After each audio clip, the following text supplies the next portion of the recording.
언어의 고고학 김세정, 서울신문 2026 신춘문예 마이너스 소설. 학과 필수 모듈인 어학 파트에서 초급 그리스어를 들을 거라고 말했을 때 홍은 조금 놀란 듯 했다. 당장 졸업 작품부터 준비해도 모자랄 세 번째 학기였다. 그리스어나 라틴어는 아무리 날고 기어도 이쪽 친구들에 비해 부족하다는 걸 잘 알지 않느냐고, 차라리 일본어를 듣는 편이 도움이 될 거라고. 홍이 종용했던 것은 어찌 보면 당연한 일이었다. 강의실에 모인 학생들은 겨우 10명 남짓이었다. 상대적으로 비인기 언어라 그런지 학생 수는 다른 수업의 절반밖에 되지 않았다. 원탁으로 빙 둘러앉은 좁은 강의실에서는 쿰쿰한 곰팡이 냄새와 학생들이 흘리는 땀내가 뒤섞여 불쾌한 냄새가 났다. 교수가 학생 한 명 한 명의 이름을 부르며 그리스어 학습 동기를 물었을 때 그들 대부분은 어머니나 아버지가 그리스 계통이지만 자신은 그리스어를 전혀 할 줄 모른다는, 아마 높은 확률로 거짓말일 것임이 분명한 이야기를 장황하게 풀어내고 있었다. 아마 수업 하나쯤은 먹고 들어가려는 심산이겠지. 사실 그런 학생들은 생각보다 흔했다. 이쪽은 어머니가 프랑스인이고 저쪽은 할머니가 러시아인이고 쟤는 어릴 때부터 함께 살았던 삼촌이 루마니아인이래 하는 이야기는 너무 흔하디은해서 그런 일에 누군가 이의를 제기하는 것조차 우스꽝스러울 지경이었다. 곧 교수의 시선이 나를 향했다. 그는 강의실에서 유일하게 동양인인 내가 그리스어 수업을 들으려는 이유를 내심 궁금해하는 듯했다. 그 호기심 어린 미소에 힘입어 그럭저럭 교수가 만족할 만한 대답을 내놓을 수도 있었다. 가령 코울릭의 시절부터 그리스 신화에 관심이 있어 제대로 연구해보고 싶었다거나 좋아하는 작가의 소설에 히라버가 등장한다는 꽤 그럴듯한 말로 이야기의 물꼬를 틀 수도 있었을 것이다. 그러나 나의 학습 동기는 그런 것이 아니었다. 지극히 개인적인 사유였고 이들에게 그 이유아오리스트의 마지막 습작을 읽기 위해서라는 말은 절대 할 수 없을 것이다. 솔직히 그 말을 독일어로 제대로 설명할 자신도 없었다. 나는 그저 한 사람의 얼굴을 떠올렸고 그 사람이 내게 들려줬던 이야기를 생각했다. 그 사람의 입을 빌려 이렇게 말했다. 일생에 한 번쯤은 안티고네를 원서로 읽어보고 싶어서요. 금발로 덮인 두피 곳곳에 희끗한 새치가 도단한 중년의 교수가 나를 응시했다. 그러고는 턱에 난 수염을 만지작거리며 흥미롭다는 듯 빙긋 웃더니 다른 학생들을 둘러보면서 이 학생이 아주 야심찬 계획의 EMBITIONIERTEN 플랜을 가져온 것 같다는 모호한 농담을 던졌다. 그는 말했다. 그 계획에 이르기 위해 내가 얼마나 많은 그리스 방언을 익혀야 하는지.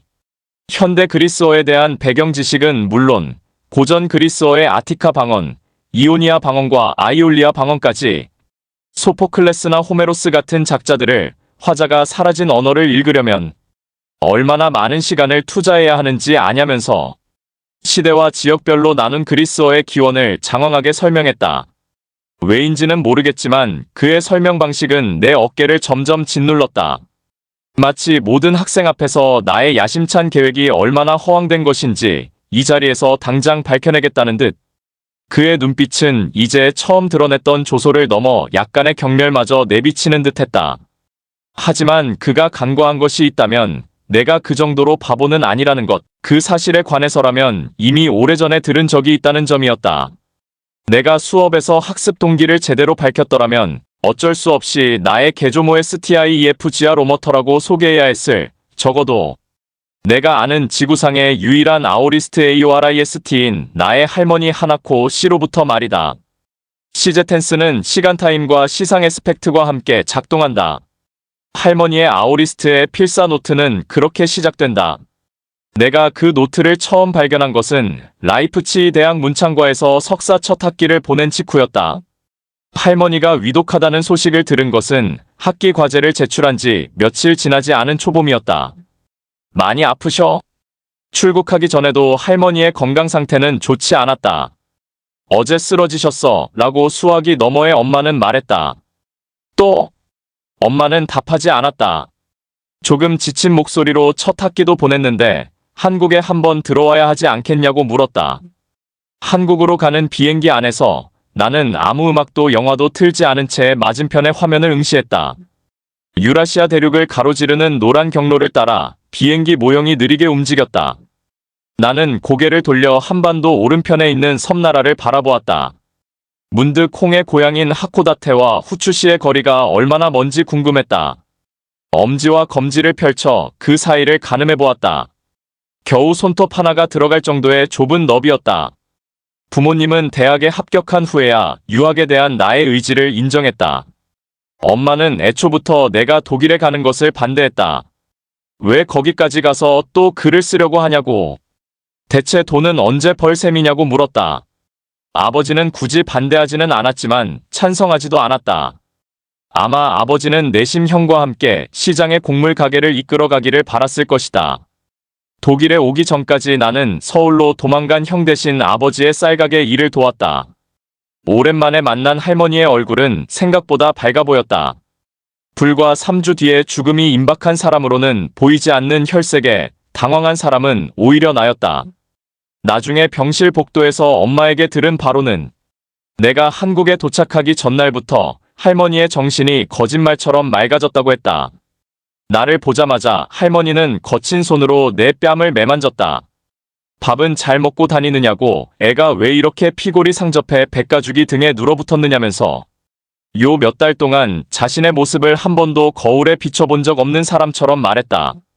나는 그런 할머니의 손길이 낯설기도 했고 멋쩍기도 했다. 할머니가 그 정도로 내게 감정을 표출하는 것은 오랜만이었다. 그녀가 나의 손을 잡아 침대 위에 살며시 놓았다. 나는 무슨 이야기부터 해야 할지 몰라 할머니의 얼굴을 가만히 바라보았다. 창밖에서 아이들의 웃음소리가 들려왔다. 저물어가는 햇빛이 할머니의 눈동자 속에서 반달 모양으로 일렁이면서 반짝였다. 그녀의 눈 밑에 오랜 세월 동안 자리 잡았을 것임이 분명한 푸르스름한 그림자가 비쳐 보였다. 할머니는 해외 생활은 잘 맞는지, 음식은 어떤지, 앞으로 무슨 글을 쓰고 싶은지 약간의 시차를 둔 채 차분히 물어왔다. 침묵이 찾아올 때마다 우리는 잠시 창밖을 보면서 말없이 고개를 끄덕였다. 할머니와 나누는 대화는 항상 그랬다. 할머니는 30이 다 되도록 취업하지 않은 나의 처지를 별달리 걱정하지 않았다. 그녀가 나에게 묻는 것은 미래뿐이었다. 그것이 정말 나의 미래를 궁금해하기 때문인지 아니면 나의 현재에 딱히 관심이 없어서인지는 알 수 없었다. 그럼에도 내가 배우고자 하는 문학을 진지하게 궁금해하는 사람은 가족 중에서 할머니가 유일했다. 입원하기 전부터 종일 뉴스나 시사 프로그램을 끼고 살았던 할머니였다. 그녀는 내가 유럽에서 인종차별을 겪지는 않았는지, 왜 라이프치히를 선택했는지, 독일의 문학 수업에서는 정말 그리스 신화들을 중요하게 읽는지, 평소 자신이 궁금해했던 질문들을 연이어 쏟아냈다. 나로서는 평생 장사를 하면서 살아온 외할머니와 동년배임에도 불구하고 질문의 방향이나 밀도가 전혀 다른 할머니의 목소리에 얼떨떨한 표정으로 답하면서도 가슴속에서는 그런 지적인 대화를 가족과 나눌 수 있다는 사실에 묘한 쾌감을 느끼기도 했다. 독일에서 지내면서 궁금해진 것들도 많았다. 가령 일본에서 태어나 어린 시절을 보냈던 할머니의 시간에 대해, 홍과 같은 나라에서 나고 자랐으나 전혀 다른 삶을 살아온 그녀의 발자국 마이너스 그 삶의 궤적에 대해. 그러고 보니 너 마침 잘 왔다. 한참 동안 질문을 쏟아내던 할머니는 나를 보더니 갑자기 생각난 것이 있다고, 혹시 집에서 노트 한 권을 가져올 수 있느냐고 물었다. 노트요? 히라버 노트 말이야. 요즘에도 그리스어를 공부하고 계시냐고 내가 깜짝 놀라 묻자 할머니는 너털웃음을 지었다. 일생에 한 번쯤은 안티고네를 원서로 읽어봐야 하지 않겠니? 나는 조금 어안이 벙벙해진 채로 옆에 앉아있던 엄마의 얼굴을 바라보았다. 엄마는 이미 이런 상황에 익숙해질 대로 익숙해졌는지 어서 갔다 오라는 듯 문을 향해 조용히 턱짓했다. 나는 외투를 챙기면서 자리에서 일어났다. 어떻게 생긴 노트인데요? 아우리스트. 네. 표지에 아우리스트의 필사 노트라고 적혀 있어. 처음 들어보는 단어였다. 내가 반사적으로 아우리스트가 무엇이냐고 묻자 할머니는 답답하다는 듯 외쳤다. 왜 이리 군말이 많아? 일단 가져와. 그러면 다 설명해 주겠다고 할머니는 힘도 없으면서 내 엉덩이를 팡팡 내려치고는 지갑에서 5만 원을 꺼냈다. 갔다 오면서 밥도 먹고 와. 아우리스트 AORIST는 무정 CJ다. 아오리스트로 포착된 사건은 완결적으로 제시되며 문맥에 따라 과거에만 묶이지 않고 다양한 시간으로 퍼져나간다. 마이너스 아니다 규정된, 한정되는 정해지지 않은 불확정성을 내포하고 있으며 는 경계에 맞닿아 있다. 무정은 부정일 수도 있고 미정일 수도 있다.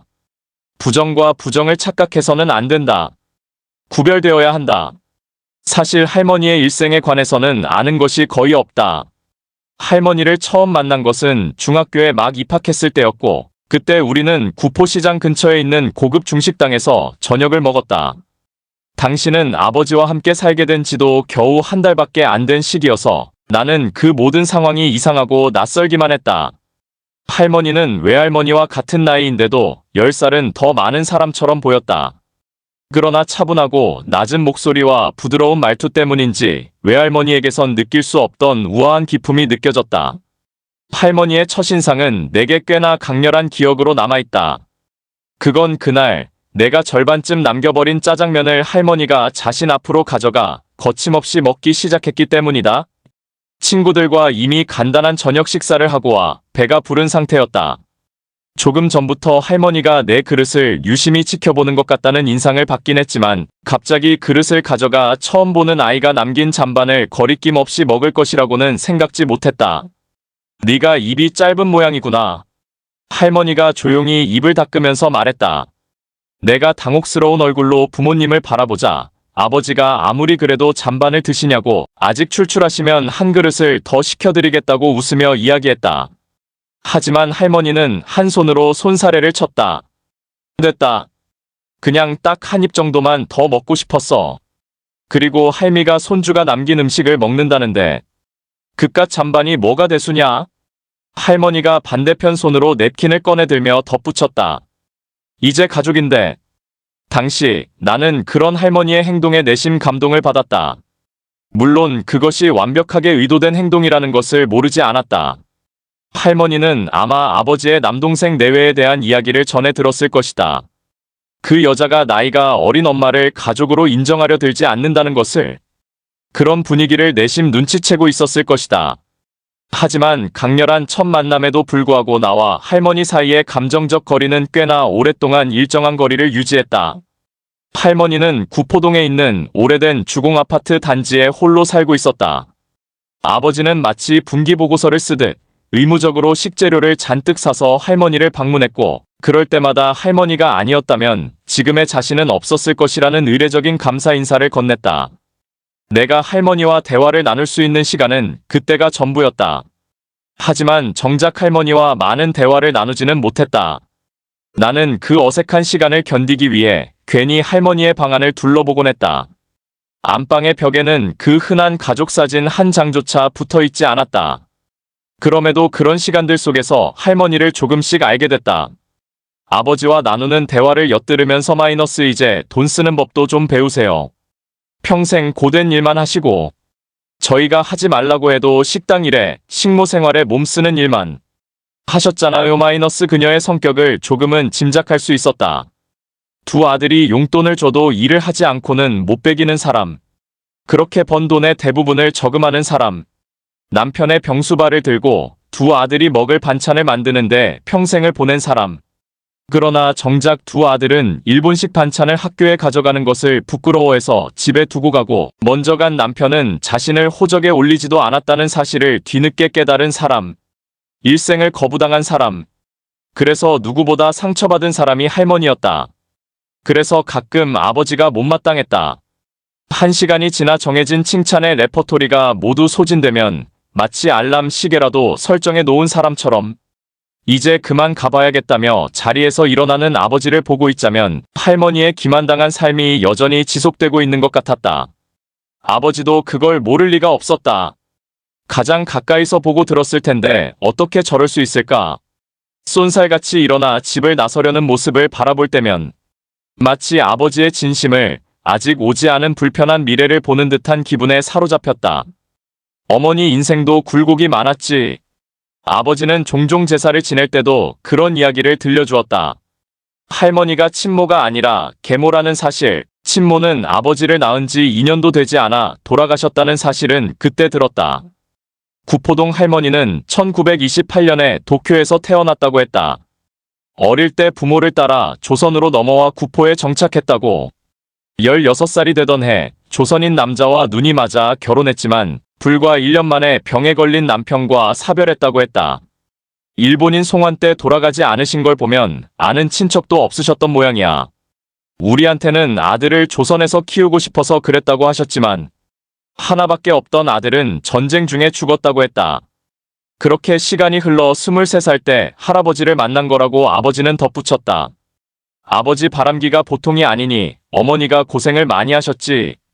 제사상에 할아버지의 영정을 놓을 때마다 아버지는 그 시절이 떠오르는 듯 했다.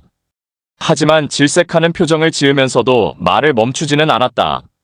구포동 할머니를 드리기 전까지 집안에 몇 명이 거쳐갔는지 다들 하나같이 화장이 진한 술집 여자들이었다고 했다. 구포동 할머니는 어린 아버지가 거부감을 드러내지 않은 유일한 여자였다. 다른 여인들처럼 분냄새를 풍기지도 않았고 자신에게 잘 보이기 위해 노력하지도 않았다. 오히려 정신이 산만한 아버지를 따끔하게 혼냈다고. 그래서 아버지는 이 사람이 아니면 싫다고 했다. 다른 여자들은 싫다고. 어머니로 절대 받아들이지 않을 거라고. 어린 아버지의 고집에 할머니는 얼마 가지 않아 쌀가게 사모님이라 불리기 시작했다. 어머니도 참 박하게 사셨지. 같이 시장에 가면 사람들이 수군거리지를 않나. 그때만 해도 말을 좀 어눌하게 하셨으니 대놓고 쪽발이라고 부르는 못된 인간들도 많았어. 나나 동생도 사춘기 때는 참 못됐지. 길가에서 친구들이랑 걷다 어머니를 만나면 일부러 못 본 척하고 피해 다녔으니 어머니도 숨통 트일 때라곤 가끔 일본인 친구들 만나러 가는 게 전부셨을 거야. 거기 모임 이름이 뭐랬더라? 부용회였나? 나중에 검색해보고서야 나는 그 모임의 이름이 부용회라는 걸 알게 됐다. 아버지는 자신의 생대로 별난 할아버지 곁에서 평생을 살아야 했던 할머니의 삶을 할아버지의 권유로 이른 나이에 아이를 3번이나 유산해야 했던 그녀의 인생을 얼마간 가엾게 여기기도 했다.